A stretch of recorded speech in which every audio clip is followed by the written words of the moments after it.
Well, what does the sports card hobby look like in 10 years? Now, I also see PSA opening up an office in China, but I just feel like Beckett is kind of getting left behind in the card grading industry. I may be completely wrong on this, but I see this market just tanking. I don't think Upper Deck has the resources to be able to compete with those two companies. At some point, the market in China, specifically for basketball, is just going to explode.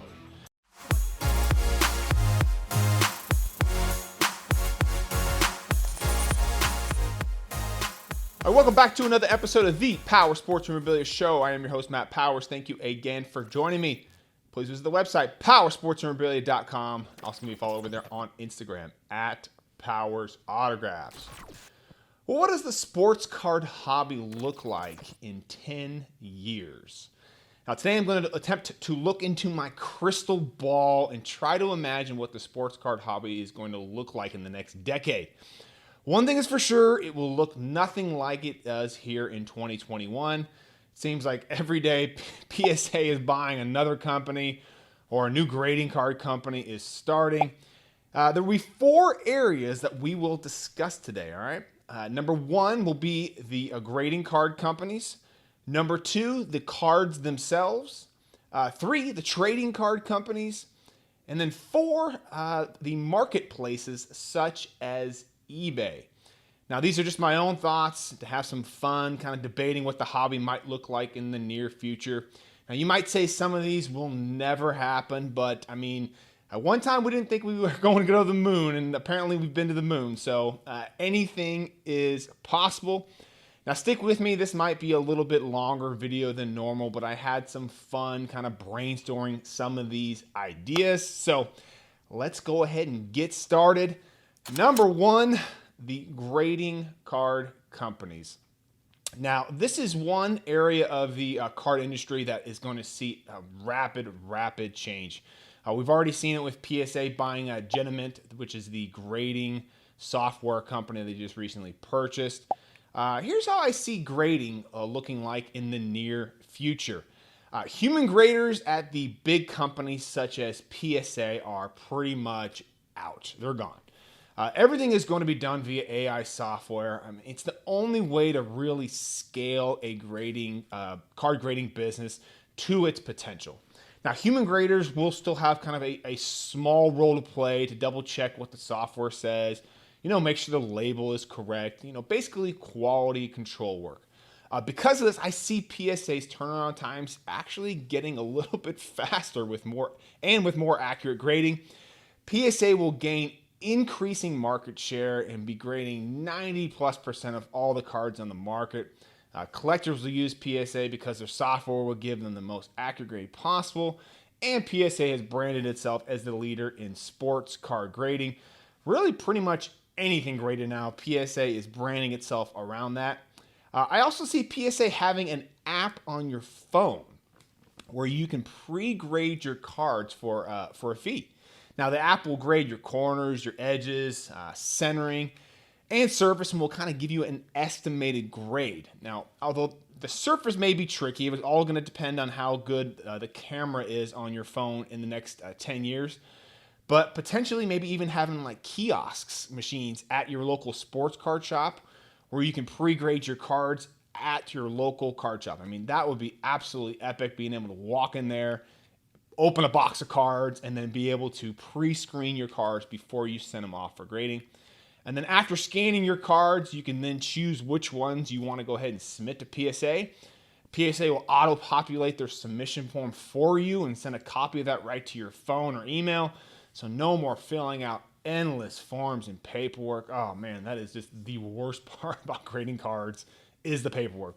Now, once graded, PSA will also give you an option to have them scan and sell your cards for you directly on eBay, or PSA may even have their own marketplace. Now, PSA will ship your cards for you once they sell, and of course, they will charge you a fee for this service. So look at PSA as like your grading card company and then also your fulfillment house to be able to sell your cards. Now basically, once you send PSA your cards, you would have the option to basically never see them again, which is actually kind of interesting if you're into the card flipping game. Now, in order to help avoid a conflict of interest, since PSA would be grading the cards and more likely to give a higher grade if they knew they were going to be selling it for you, you only tell PSA to sell your cards after seeing your grades. Now, I also see PSA opening up an office in China. Now, I know this is a big stretch right now, okay?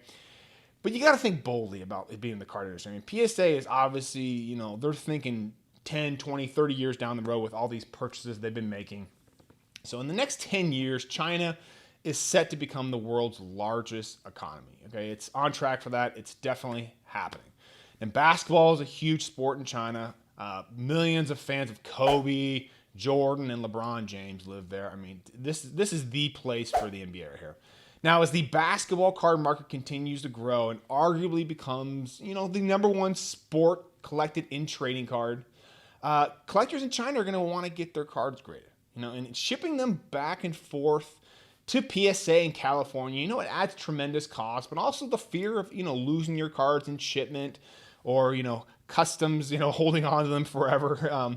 So since, hopefully in the next 10 years, PSA becomes mainly software-based grading company, it's going to become easier for them to open up offices in other parts of the world and also, not having to rely on those human graders. So, it's not going to take them as long to train people. They can just base it off of the software. So removing that training there is going to allow them to open up a whole bunch of different offices all over the world.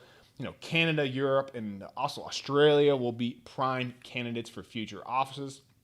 I really think that the first grading company to get their foot into China wins big.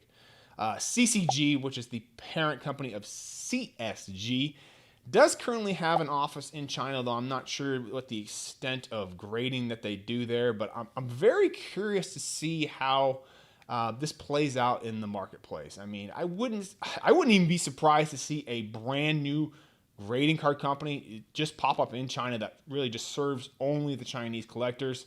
Marketing really matters when it comes to grading. That's why everybody uses PSA. They get the highest value for their cards. If a Chinese company can build out their own AI software for grading and gain the trust of collectors in China and in the world, you could see a solid competitor to PSA. China pretty much has, endless resources at this point, it seems like. And China has 1/5 of the world's population. Think about that. 1 in 5 people live in China. So I wouldn't overlook them on anything. And let's talk about Beckett for a minute. I haven't mentioned them in this video yet and really haven't talked too much about them on the show. Recently we've seen PSA and also CSG get bought out by some, big time investors in that space. Will we see something like that happen to Beckett? And I don't know why I have this feeling, but I just feel like Beckett is kind of getting left behind in the card grading industry. You don't really hear too much about them, making moves in their business as far as upgrades or getting any, outside investment. At this point, PSA is, pretty much getting close to running away with the sports card market share. And definitely overall grading for pretty much anything at this point. I mean, heck, they just recently bought WADA, which is the video game grading company. I mean, the more money that gets pumped into PSA, the more opportunity they have to grow and grow quickly. And I wouldn't be surprised if PSA attempts to take out their biggest competitor and make an offer to buy Beckett. What would Beckett sell? I would probably say yes. I mean, everything is available for the right price. And I mean, I just don't see Beckett being very innovative at this point. I think PSA would be able to, really take them to the next level if they would even exist after they purchase them, which I would doubt that would probably happen. But again, I see PSA becoming your one-stop shop for all things graded. Cards, video games, coins, tickets. I mean, anything that can be graded. The whole point is that you send everything to PSA, and they've got pretty much a monopoly on grading. Now, what about the other card grading companies, such as CSG, SGC, HGA, for example? Will they still be around in 10 years? Absolutely. I think as long as the sports card hobby continues to grow, and there'll definitely be room for these companies. However, they're going to have to really try to stand out from PSA in order to compete for business. Whether that's going to go with the color matching slabs that HGA does, or the cheap bulk rates that CSG offers.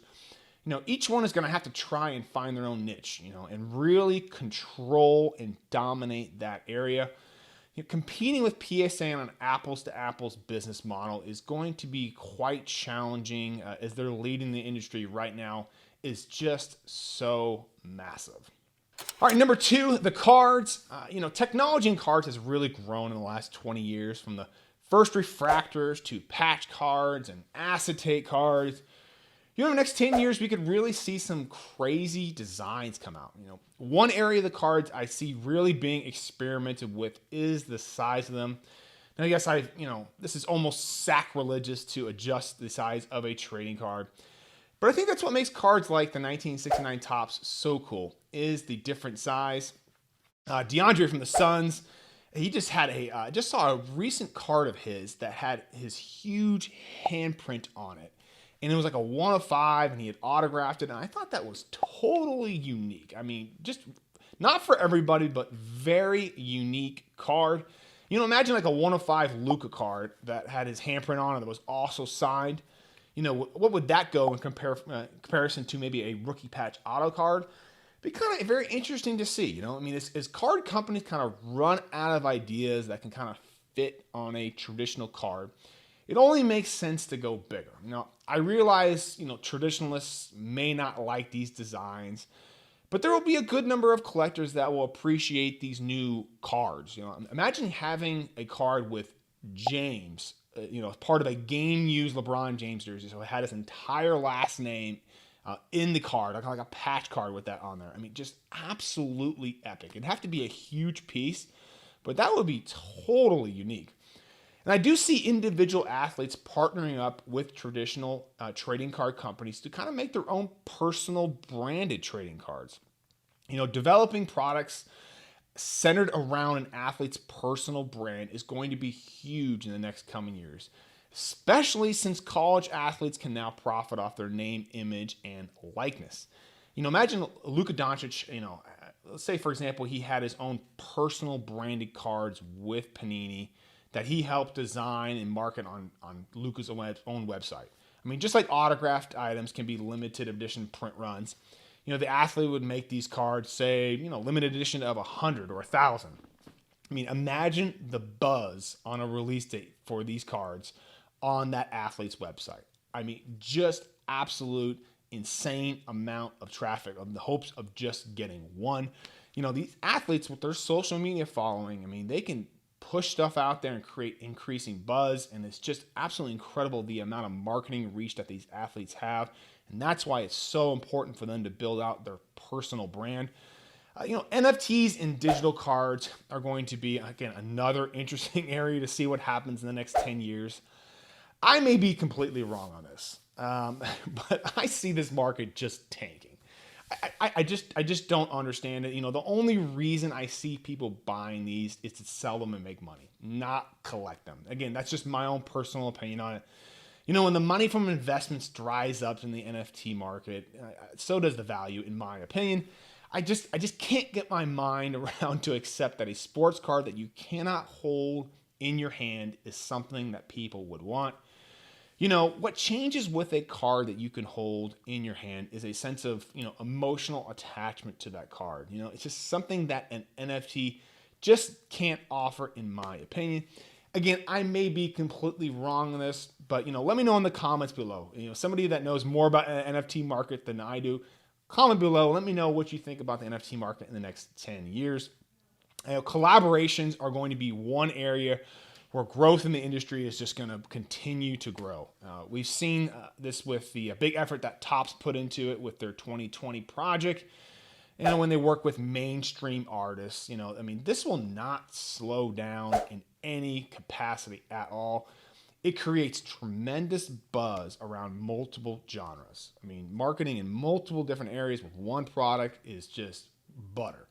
DJ Ski just recently came out with a design for Ronald Acuna Jr. Outcast influence card. That's just a great example of this.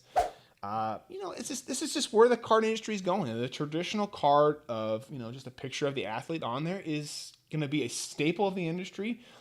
But this artist-related stuff is going to be absolutely epic because it does go across multiple genres. All right, number 3, let's talk about the trading card companies. Now, right now, there are 2 big players, Panini and Topps. Will we see a third company come into the market and challenge these 2? You would think over the next 10 years that a company such as, Upper Deck would try and make a push to get back into basketball or the baseball card market. However, Topps and Panini are just light years ahead of them when it comes to technology and also revenue. Topps is the only publicly traded company out of these 3, and they had $567 million in sales in 2020. I mean, that's just a massive amount.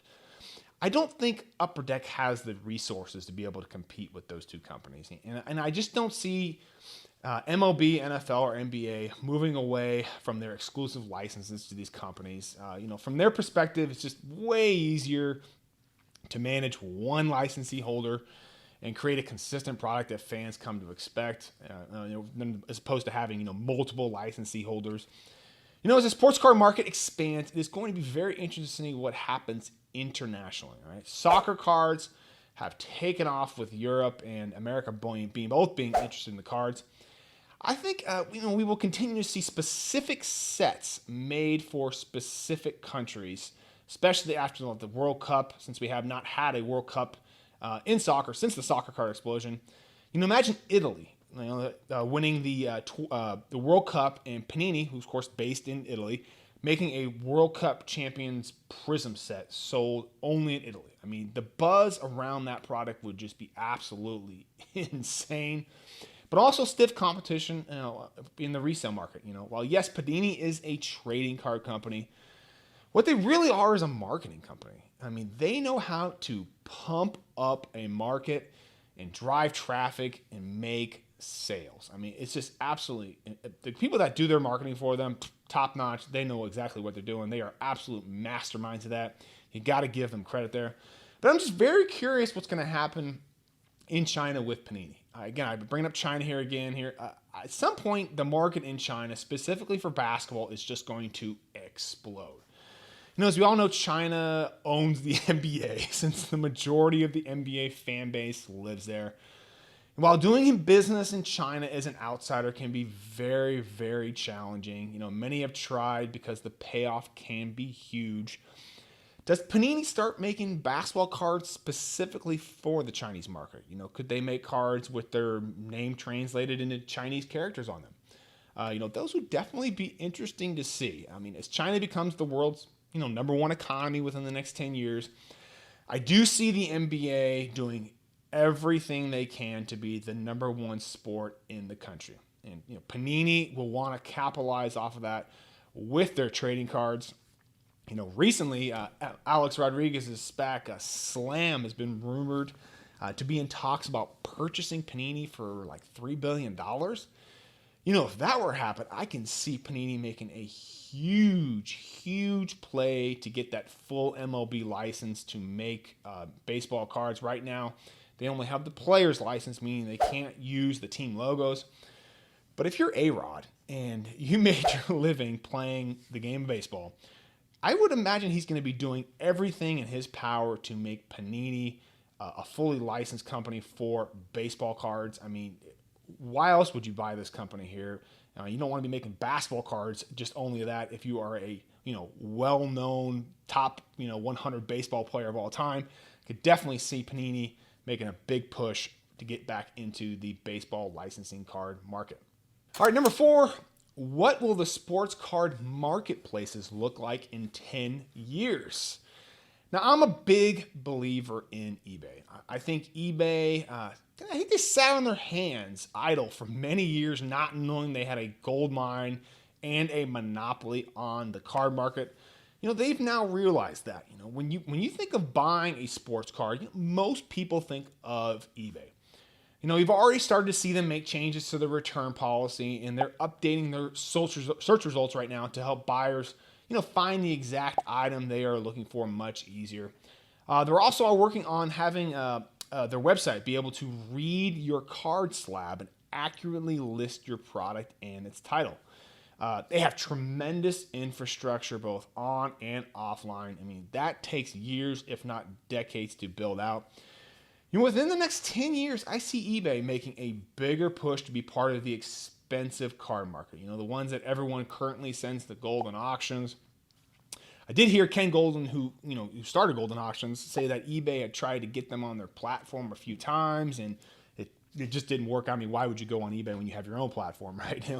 But the issue surrounding high-end cards on eBay has always been getting paid and avoiding returns. I mean, no one wants to sell a $100,000 card and not get paid for it, or even worse, get a return for it in 2 weeks or whatnot. I see eBay fixing this problem in a couple different ways. First, just like all the auction sites, you're going to have to get pre-approved to not only sell a high-end card, but also to bid on one. Okay, this makes logical sense. It builds trust in eBay for the buyer and the seller. And eBay could even take it a step further, and require you to ship them their card. They sell it on your behalf, handle all the payments and all the shipping, all that stuff. No returns, just exactly like Golden Auctions has it. And Golden once stated, I think they said they had about 200,000 emails of all the high-end buyers in the world of sports cards, which is a pretty impressive and a rather large targeted list. But imagine how many emails eBay has. They probably have all of what Golden has of all those collectors, and then tens of millions on top of that. Right? I mean, eBay currently has 182 million users. Now, imagine paying a fee to have your card emailed out to 1 million sports card collectors. As mentioned before, I see eBay, partnering up with, one of the card grading companies to make it seamless to go from getting your cards graded to having them listed on eBay without ever having to get your cards back. PSA makes the most logical sense. They're the biggest card grading company, and both them and eBay are located in California. One of the biggest changes I see is Panini and Topps making their own marketplaces where buyers can sell their branded cards. Look at it as eBay, but just for Panini or Topps cards. Part of the benefit on selling on their platform is you'll be able to get points the more you sell and the more you buy that you can then use towards buying products on the main Panini or Topps website. Imagine being able to sell, like your sealed wax or graded cards on Topps or Panini's official marketplace. Buying boxes directly off their website on launch day and then immediately offering them for sale on their marketplace. And we can't talk about marketplaces without talking about China again. As the hobby, grows and a potential card grading company is created out of China, I see a marketplace being developed there specifically for sports cards and memorabilia. As we've seen with eBay China failing, it's very challenging sometimes for outside companies to come into China and be successful with traditional American marketing and systems. Plus having to deal with Big Brother can be just a little too much. That is why we see the most popular companies in a country are typically started by citizens of that country, but even more so in China. All right, let's touch on ungraded cards for just a second. We all know one of the big issues in the sports card market is finding quality cards to grade. It's almost impossible to tell a card's grade by just looking at a couple scans. I see a company and marketplace being developed that serves the collectors and investors that want to get cards graded but want an honest opinion and score beforehand. The score would be given via AI software and not a human's eye.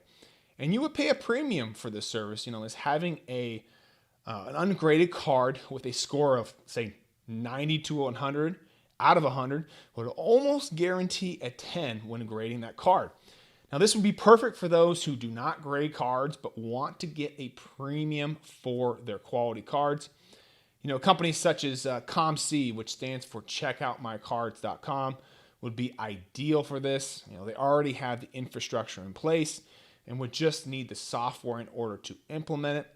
The big hiccup in this could be any potential patented technology that Genamint has, which the company is, we may remember from recently with a company that PSA bought to help with their AI grading. So lots to cover in today's video. Hopefully you've had some fun watching it and think about the possibilities of the sports card market in the next decade. I'm sure what I touched on today is just 1% of what could possibly happen there, but definitely going to be absolutely insane when it comes to technology and the amount of different types of companies that are going to be around there. Because I see PSA just taking way off here as they've been buying up all these companies. And it's just going to be interesting who's still around here in about 10 years. But again, comment below. Let me know. What do you see as the big changes in the hobby in the next 10 years? Again, be sure to check out the website, powersportsmemorabilia.com. Also, can be followed over there on Instagram at Powers Autographs. And I will see you on the next episode.